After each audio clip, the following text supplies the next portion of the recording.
நான் வானகத்துல பயிற்சியில் இருக்கிற காலத்துல பிரான்சில் இருந்து ஒரு பொண்ணு வந்தான். அந்த பொண்ணு பேரு ஆரின். அவ படிச்சது சட்டம். அவ வேலை செஞ்சது சட்டத்துறையில் இருக்கிற ஒரு கம்பெனியில.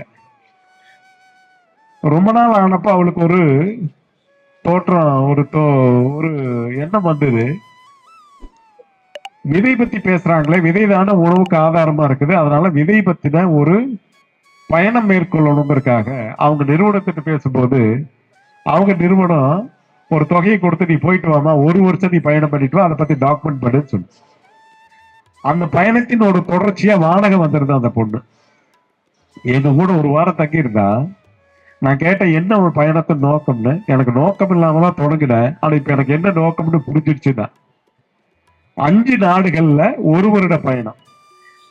அதுக்கான தொகையை அவங்க நிறுவனமே கொடுக்குது. பாருங்க, இப்படி எல்லாம் கூட நிறுவனம் இருக்குது. அதே பெரிய ஆச்சரியம். வேலை செய்யற நிறுவனம், அது சட்டத்துறை நிறுவனம், துறையில வேலை செய்யற ஒரு பொண்ணுக்கு நீ விதை பத்தி ஆய்வு பண்ற, போயிட்டு வாமான்னு தொகை கொடுத்து லீவ் கொடுத்து அனுப்புது.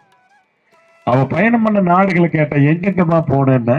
மெக்சிகோ போயிருந்தேன், பிரான்ஸுக்குள்ளேயும் சுத்தினேன், டுனிஷியா போயிருந்தேன், கியூபா போயிருந்தேன், இந்தியாவுக்கும் வந்திருக்கிறேன். 5 நாடுகள்ல என்னோட ஒரு வருட பயணம். என்ன அனுபவம் அப்படின்னு கேட்கும் போது, பிரான்ஸ்ல உள்ளூர் விதைகள் கிட்டத்தட்ட இல்லை. அந்த அம்மா சொன்னதான் சொல்லிச்சு. என்னவா சொல்றேன்னா, ஆமா, உள்ளூர் விதைகள் கிட்டத்தட்ட காணாத போயிடுச்சு, பிறர் விதைகள் தான் இருக்குது. அங்கிருந்து அந்த வேலையை தொடங்கினேன். அந்த பயத்தோட தான் ஒவ்வொரு நாடா போனேன். கியூபால விதைய அரசே பாதுகாக்குது. அங்க அந்த அளவுக்கு வளர்ந்துட்டாங்க. ஆனா என்னை ஆச்சரியப்பட வைத்தது டுனிஷியாவும் மெக்சிகோவும் சொன்னான். ஏமான்னா, அங்க பெருநிறுவனங்களோ அரசாங்கமோ உள்ள நுழைய முடியாத மாதிரி அங்க இருக்கிற கம்யூனிட்டி அதை பாதுகாக்கு. டுனிஷியா நாடு மொத்தம் அப்படி இல்ல. டுனிஷியாவில் இருக்கிற ஒரு முஸ்லீம் கம்யூனிட்டி ஒரு குறிப்பிட்ட பகுதியில் வாழ்றாங்க. வெளியாட்களே போக முடியறது இல்லை. ஏன்னு கேட்டா, வெளியாட்கள் மூலமா எங்க கல்ச்சர் போயிடும், இல்லைன்னா எங்க விதை போயிடும் நம்புறாங்க.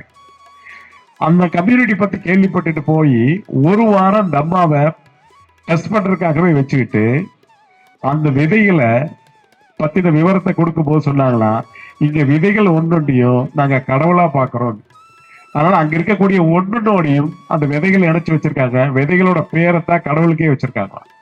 இப்போ நீங்க அந்த விதை மேல கை வைக்கவே முடியாது. அப்போ ஒரு சமூகம் விதையை காப்பதற்காக என்னவெல்லாம் முயற்சி எடுத்து பாருங்க. மெக்சிகோல அவங்க சொன்ன விஷயம், மெக்சிகோல தான் 2வது பார்த்த பெரிய ஆச்சரியமா இருந்தது. மெக்சிகோல விதைகள் எல்லாம் கலையோடையும் பண்பாட்டோடையும் இணைச்சிடுறாங்க. இது போன்ற விதை திருவிழாக்களை சில 100-1000 வருஷமா அந்த மெக்சிகோல நடத்திட்டு வர்றாங்க. ஒவ்வொரு விதைக்கு பின்னால ஒரு கதை இருக்கும். அந்த கதையோடு சேர்ந்து ஒரு கல்ச்சரல் இருக்கும். அதோடு சேர்ந்து ஒரு திருவிழா நடத்துவாங்க.